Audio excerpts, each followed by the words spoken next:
This is Fractured Time, Book 1 of the Fractured Time Trilogy. Written by Michael D'Ambrosio and read for you by Johnathan Welsh. Chapter 1.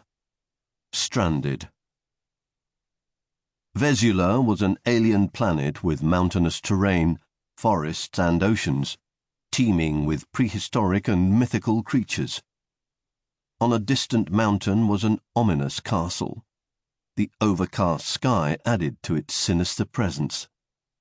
In the surrounding valleys, a vicious war waged beyond a wide moat surrounding the castle between hundreds of drachma, troll-like creatures, in black leather, armor and axes and shapeshifters in animal skins with primitive weapons. The orc-like creatures were controlled by the castle's owner, a wizard named Ruger, who delved in black magic and the shape-shifting tribes that were led by wise men who sought to end Ruger's reign of terror. Inside the castle, the walls, floor and ceiling consisted of ebony blocks of stone. Torches mounted on the wall in iron brackets illuminated the dreary room with the flickering light of the flames. One wall of a chamber on the upper floor of the castle was lined with pairs of iron rings for securing prisoners, mounted shoulder-high. In the middle of the room was a wooden table. On the table was an ornate silver chest. Gorith and Pyrocles, two apprentice wizards in hooded cloaks, dragged an elderly male prisoner in a torn, blood-stained robe into the chamber. The prisoner was badly beaten, with many cuts on his arms and chest. Pyrocles carried a leather sack with him as well. The wizards secured the prisoner to two of the iron rings on the wall with leather straps. Also appearing from another doorway in a dark cloak, with a long, scraggly beard, was Ruger. Pyrocles and Gorith respectfully genuflected before Ruger.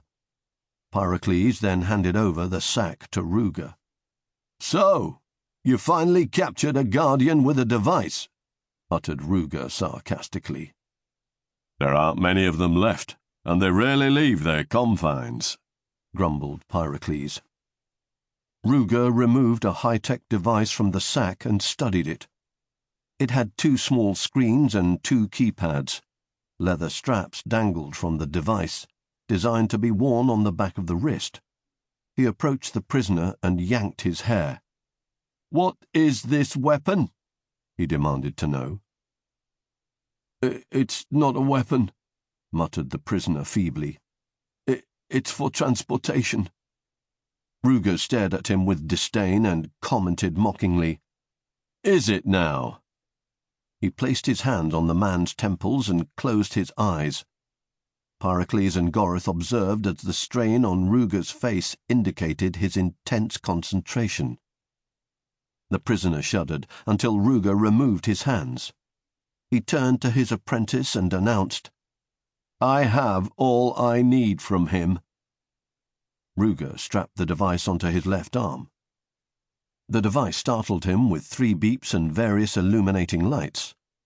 On the device, the first small screen displayed the planet Earth with a red dot where Philadelphia was located. The second small screen showed Vesula, an orange planet with 2 rings around it. It had a dot on it as well. "Soon our enemies will be gone from this world, and the whole planet will be ours to control," declared Ruger. "And that is just the beginning," added Pyrocles. Gorith was suspicious of the device and questioned Ruger. "Are you sure this isn't a trap, Master?" "Silence, you fool!" Ruger shouted at him. "Do not ever question me again, or else." He left the chamber by way of a dark stairwell. Pyrocles removed a short dagger from under his cloak and approached his captive. The prisoner struggled to raise his head and face Pyrocles. "Looks like you lose, my friend," Pyrocles taunted the man. "It is you who has lost," the prisoner uttered, barely audible. "You are about to seal your own fate." Sample complete. Ready to continue?